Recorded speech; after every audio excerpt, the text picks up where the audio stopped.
You ask Tiger to solve. This deals with linear equations with one unknown. The final result is x equals 50. Let's solve it step by step. Group all constants on the right side of the equation. Subtract 10 from both sides. Simplify the arithmetic.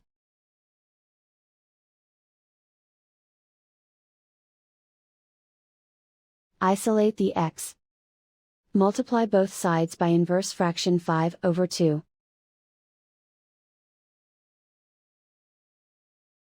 Group like terms. Multiply the coefficients. Simplify the fraction.